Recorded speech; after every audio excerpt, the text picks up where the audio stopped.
Bismillahirrahmanirrahim. Assalamualaikum warahmatullahi wabarakatuh. Perkenalkan, nama saya Saktiani dengan NIM 211010335 dengan alamat Bombana, Kecamatan Poliang Barat, Desa Raka 2, dengan program studi Administrasi Publik kelas A. Baik, langsung saja kita masuk pembahasan, di mana pertama ini pengertian pelayanan publik menurut Undang-Undang Nomor 25 Tahun 2009, di mana ini merupakan suatu kegiatan atau rangkaian kegiatan dalam rangka pemenuhan kebutuhan pelayanan sesuai dengan peraturan perundang-undangan bagi setiap warga negara dan penduduk atas barang, jasa, atau pelayanan administratif yang disediakan oleh penyelenggaraan pelayanan publik. Selanjutnya itu sebutkan 3 jenis pelayanan publik beserta contohnya. Pertama itu pelayanan administratif, salah satu bentuk pelayanan publik yang bertugas untuk melayani dalam bentuk dokumen resmi seperti dokumen kepemilikan tanah, KTP, BPKB, SIM, dan bentuk dokumen lainnya. Yang kedua yaitu pelayanan jenis barang, di mana ini sesuai dengan maknanya bertugas untuk melayani dan menghasilkan bermacam-macam bentuk dan jenis barang yang dibutuhkan oleh masyarakat. Contohnya yaitu seperti layanan penyediaan tenaga listrik dan lain sebagainya. Dan ketiga yaitu pelayanan jasa, di mana ini bertugas untuk melayani atau menghasilkan berbagai hal yang sifatnya berbentuk jasa. Misalkan jasa pendidikan.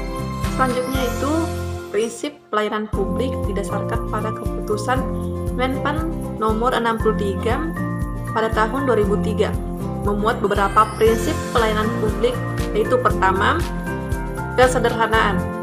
Maksud dari kesederhanaan ini adalah pelayanan tidak berbelit-belit, mudah dilaksanakan dan mudah dipahami oleh masyarakat.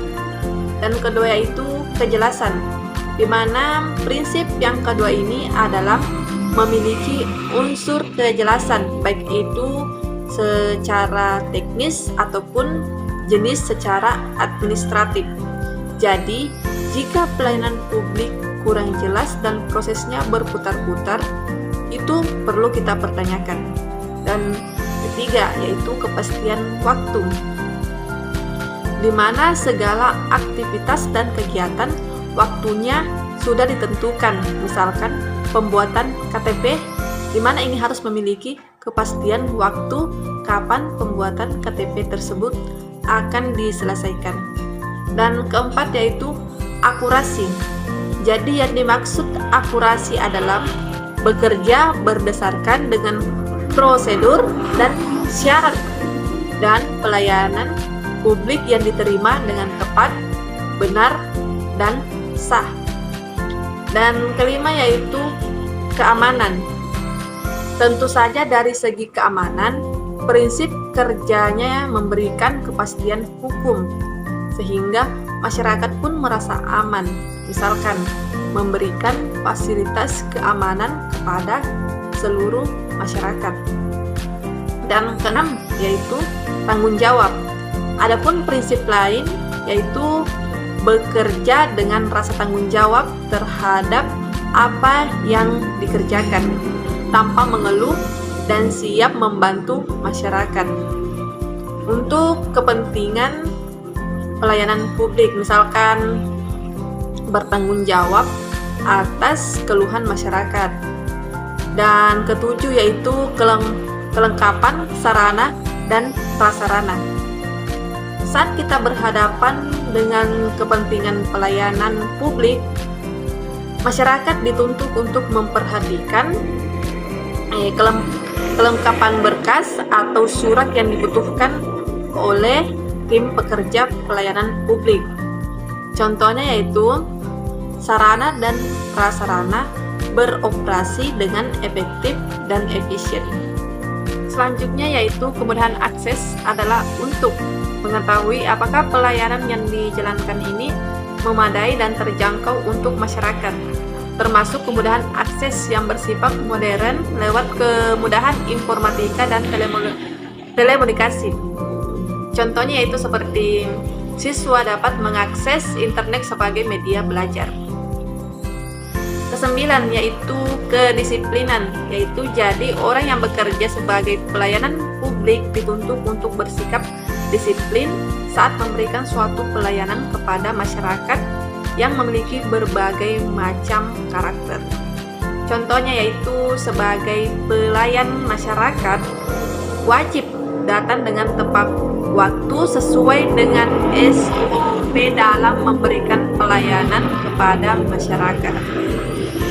Dan ke-10, kenyamanan, di mana prinsip terakhir ini adalah untuk memberikan kenyamanan bagi masyarakat yang membutuhkan pelayanan, termasuk juga memberikan kenyamanan dalam kebersihan, tata ruang, fasilitas, dan lingkungan.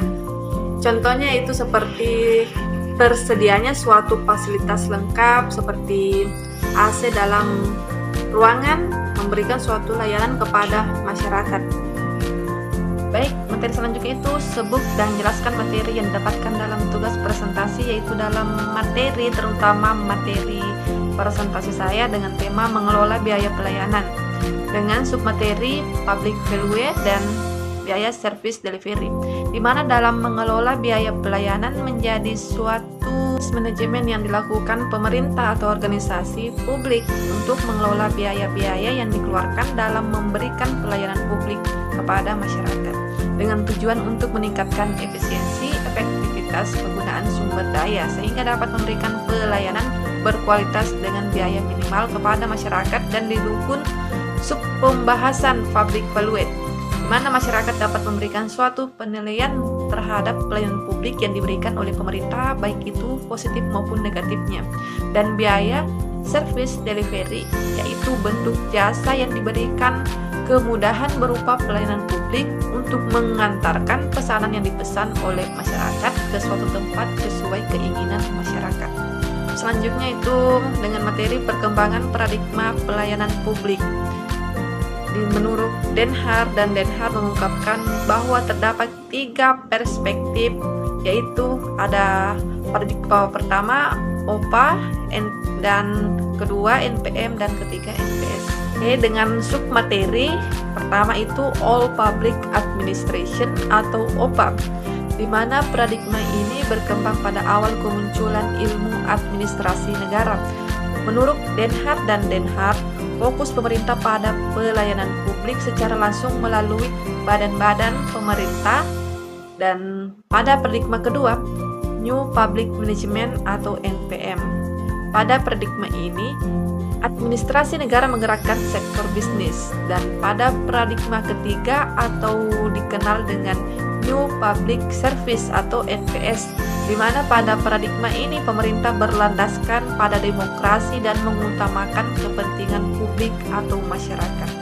Bab selanjutnya itu pelayanan publik yang baik dengan sub pembahasan yang pertama itu karakteristik pelayanan yang baik, yaitu diantaranya pertama ada aksesibilitas, di mana ini layanan harus diakses semua orang, dan kedua yaitu keterbukaan atau transparansi, di mana informasi layanan harus terbuka untuk masyarakat, dan ketiga itu responsif, di mana pelayanan publik ini harus tanggap kepada seluruh masyarakat terhadap permasalahan atau kebutuhan dari masyarakat, dan keempat itu kualitas, di mana ini pelayanan harus berkualitas, dan kelima partisipasi, dan selanjutnya akuntabilitas, efisiensi, dan efektivitas, dan berorientasi pada kebutuhan masyarakat, inklusivitas, dan berkesinambungan. Submateri selanjutnya itu mekanisme pelayanan publik, di mana ini mencakup pada langkah-langkah seperti identifikasi kebutuhan masyarakat, perencanaan layanan, pelaksanaan, evaluasi, dan peningkatan kualitas layanan. Dan submateri selanjutnya yaitu standar pelayanan publik. Dan beberapa komponen standar pelayanan yang harus ada pada unit tiap pelayanan publik. Yang pertama ada persyaratan, kedua ada sistem mekanisme dan prosedur, dan ketiga ada jangka waktu layanan, keempat ada biaya tarif, dan kelima itu produk pelayanan.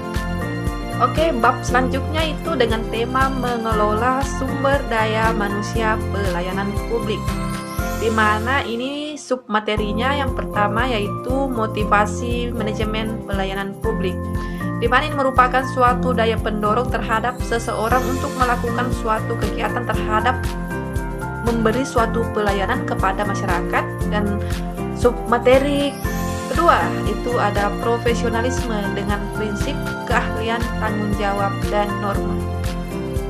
Oke, bab selanjutnya itu dengan tema ruang lingkup pelayanan publik, dengan submateri diantaranya pertama ada membahas tentang ruang lingkup pelayanan publik berdasarkan pada pasal 5 ayat 1-3 menurut Undang-Undang Nomor 25 Tahun 2009, di mana ini meliputi pelayanan barang publik dan jasa publik serta pelayanan administrasi yang diatur dalam peraturan perundang-undangan. Dan submateri selanjutnya membahas tentang layanan administrasi dan non-administrasi, di mana layanan administrasi pelayanan pada dasarnya sebuah kegiatan yang dilakukan organisasi atau perseorangan kepada konsumen yang dilayani bersifat tidak berwujud dan tidak dimiliki. Sementara layanan non-administrasi itu sebuah layanan yang diberikan oleh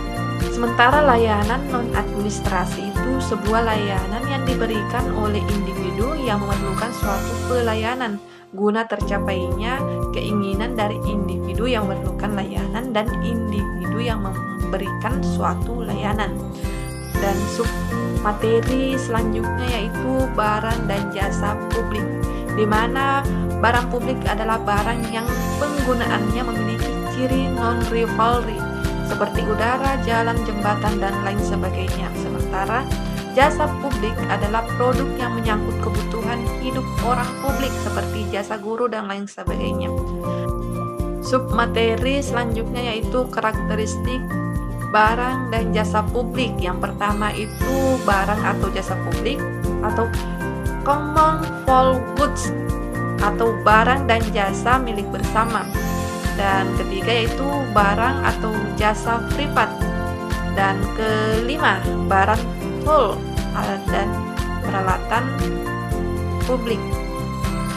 Dan bab selanjutnya dengan tema mengelola biaya pelayanan, dengan sub pembahasan yaitu pertama membahas tentang budaya pelayanan, di mana ini merujuk pada serangkaian nilai, norma, sikap, dan praktik yang didapat oleh suatu organisasi atau individu dalam menyediakan suatu layanan kepada pelanggan atau masyarakat secara umum. Di mana submateri selanjutnya itu etika pelayanan, di mana ini suatu cara dalam melayani publik dengan menggunakan kebiasaan-kebiasaan yang mengandung nilai-nilai hidup atau norma yang mengatur tingkah laku manusia yang dianggap baik. Dan submateri selanjutnya itu kode etik pelayanan, yaitu pelayan publik di mana pejabat atau petugas melaksanakan suatu tindakan-tindakan pelayanan publik dan larangan pelayanan publik seperti melakukan praktik, kolusi, KKN, nepotisme, dan lain sebagainya. Dan bab selanjutnya dengan tema mengelola integritas pelayanan publik, dengan submateri yang membahas tentang pertama transparansi pelayanan, di mana ini merujuk pada suatu keadaan segala aspek dari proses penyelenggaraan pelayanan yang bersifat terbuka dan dapat diketahui dengan mudah oleh para pengguna dan stakeholder yang membutuhkan. Dan submateri selanjutnya yaitu membahas tentang akuntabilitas pelayanan, salah satu pilar good government yang merupakan pertanggungjawaban pemerintah dalam mengambil suatu keputusan untuk kepentingan publik. Dan bab selanjutnya dengan tema kepuasan pelanggan, dengan submateri yang pertama itu membahas tentang standar pelayanan minimum atau SPM, yaitu ketentuan tentang jenis dan mutu pelayanan dasar yang menjadi urusan wajib daerah yang berhak diperoleh setiap warga negara. Masuk materi selanjutnya itu indeks kepuasan masyarakat, yaitu menurut keputusan Menteri Pendayagunaan Aparatur Negara pada nomor 25 tahun 2004 tentang pedoman umum dalam penyusunan indeks kepuasan masyarakat yang ditujukan sebagai penataan sistem, mekanisme, dan prosedur pelayanan sehingga pelayanan dapat dilaksanakan lebih berkualitas, berdaya guna, dan berhasil. Oke, materi selanjutnya yaitu hubungan manajemen pelayanan publik dengan program studi administrasi publik, di mana manajemen pelayanan publik ini memiliki hubungan erat dengan program studi administrasi publik. Manajemen pelayanan publik menjadi salah satu mata kuliah wajib dalam prodi administrasi publik yang mempelajari pentingnya kajian pelayanan publik dalam perspektif administrasi. Dalam manajemen pelayanan publik, mahasiswa mempelajari konsep dan teori pelayanan publik, menganalisis fenomena pelayanan publik, dan memahami kinerja pelayanan publik, sumber daya aparatur pelayanan publik, dan lain sebagainya. Manajemen pelayanan publik membantu mahasiswa memahami bagaimana mengelola aspek operasional organisasi pemerintah termasuk pengelolaan keuangan, sumber daya manusia, dan layanan publik, serta bagaimana menganalisis masalah pelayanan. Oke, materi selanjutnya yaitu fungsi dari ombudsman, yaitu mengawasi penyelenggaraan pelayanan publik yang diselenggarakan oleh penyelenggara negara dan pemerintah baik pusat maupun daerah yang diselenggarakan oleh badan usaha milik negara atau BUMN dan swasta atau perseorangan yang diberi tugas menyelenggarakan pelayanan publik tertentu. Oke, selanjutnya itu berdasarkan jurnal yang telah saya review dengan tema Pelayanan Publik dan Lembaga Ombudsman Republik Indonesia dalam upaya percepatan pencapaian tujuan negara kesejahteraan. Di mana permasalahan dari jurnal yang telah saya review ini, yang pertama itu berlarut-larutnya pelayanan publik menimbulkan ketidakpastian dalam suatu pelayanan publik. Layanan yang prima yang masih menjadi harapan serta belum kenyataan berdasarkan data-data yang disajikan oleh ombudsman. Keluhan atas layanan yang berlarut-larut menempati keluhan teratas. Perilaku menurut Undang-Undang Nomor 25 Tahun 2009 pada pasal 34, di mana ini tidak memberikan keputusan yang berlarut-larut. Belum kompatibelnya aparatur dalam berperilaku sesuai dengan kehendak undang. Faktor ketidakpastian dapat disebabkan oleh ketidaksetaraan secara sosiologis antara aparatur pelayanan publik sebagai strata yang lebih tinggi dari para warga masyarakat yang memerlukan pelayanan. Di samping itu, pelayanan yang tidak mempertemukan antara yang melayani dan dilayani dapat menghindari transaksional dalam pelayanan publik. Dan peranan ombudsman dalam menangani pelayanan publik yang berlarut-larut dapat meningkatkan pelayanan publik melalui mekanisme pengaduan menyelesaikan melalui forum mediasi, konsiliasi, dan adjudikasi khusus. Permasalahan selanjutnya itu kesewenang-wenangan dalam pelayanan publik harus dihindari karena berpotensi kepada pelanggaran hak asasi manusia. Oke, kotas dari saya, makin sulit sebuah perjuangan, maka semakin indahlah suatu kemenangan. Yang artinya bahwa semakin besar tantangan dan rintangan yang menghadang dalam suatu perjuangan, maka semakin besar pula rasa kepuasan dan keindahan yang Anda rasakan ketika Anda berhasil meraih kemenangan. Hal ini mengajarkan Anda bahwa nilai sebuah keberhasilan tidak hanya terletak pada hasil akhir, tetapi juga terletak pada suatu proses dan usaha keras yang Anda lakukan untuk mencapainya. Kemenangan yang Anda peroleh setelah melalui berbagai kesulitan cenderung memberikan suatu kebanggaan dan kepuasan yang lebih besar dibandingkan dengan kemenangan yang Anda raih dengan mudah. Baik, hanya itu saja penjelasan dari saya. Waalaikumsalam warahmatullahi wabarakatuh.